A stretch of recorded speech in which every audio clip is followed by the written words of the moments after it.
Harper Audio presents Purpose, an Immigrant Story by Wyclef Jean with Anthony Bozza.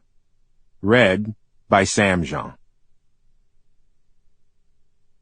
This book is dedicated to the Creator, for without my creation, none of this would have been. I dedicate my book to my mother, Yolanda Jean, and my father, the late and greatly missed Gessner Jean. Most of all, I'd like to thank the woman that has stood beside me since I was 19 years old, Claudette Jean. I would not be here without you or our beautiful daughter, Angelina. There is no problem without a solution. Therefore, there is no solution without a problem. As the earth turns, I maintain my balance, so if the earth was to stop, I would lose my balance. Why try to control the uncontrollable? What you seek is right in front of you, so open your hands and read your palms. If we ever converse, tell me not the words of others, just words that are your own. Janelle Wyclef Jean. Introduction. The Invisible Man. My first thought was, extraordinary. Look, there's my Uncle Ray. He's on TV.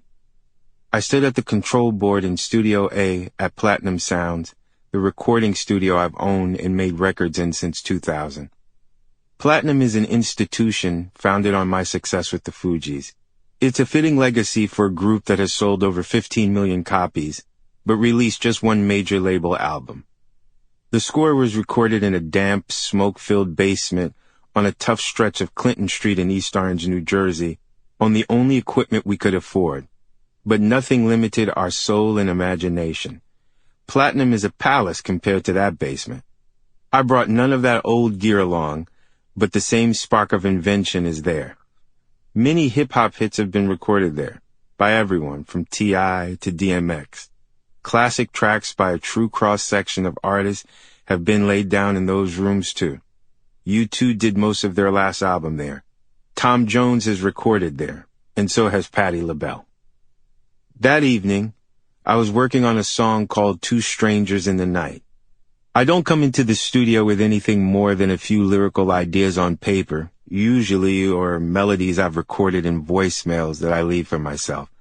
I always have the song concept in mind, and then I let the raw spirit of the music and the moment guide me until it becomes what it is meant to be. I play piano, guitar, and can figure out any instrument with strings, so I always have too many options. Two Strangers in the Night was bound for a mixtape called Toussaint Saint-Jean, from the hut to the projects to the mansion. It never made it on there because the events of that evening changed everything, but it will see the light of day in some form or another soon.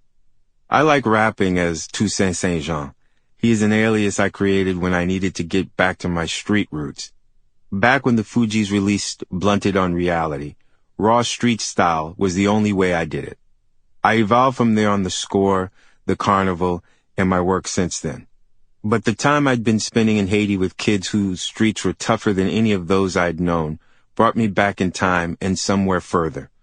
I needed the proper voice to tell those tales, and I didn't know how. So I created Toussaint. He's a gritty gangster. He tells it like it is. He's a revolutionary and a mercenary. I had some things to say about hip-hop and the world, and Toussaint was the man for the job. I had had enough of the clownishness that had taken over the game. Hip-hop was an art form born of protest in the late 70s. It was the voice of the outsiders and the underprivileged in the South Bronx. They were hungry, and they were struggling, but their spirit would not be held down. Hip-hop culture brought together breakdancing, rapping, DJs, Caribbean rhythms, and American rebellion. It grew. It became a commodity and an industry of its own years ago. But even at its worst, I'd always found new voices worth listening to. There have always been legends in the game and young guns coming up with something to say. In 2009, though, I was no longer impressed.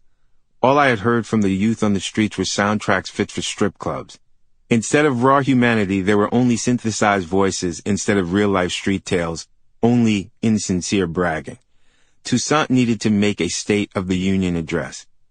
I couldn't hear Uncle Ray because the television was on mute. Uncle Ray looks good, man. Sample complete.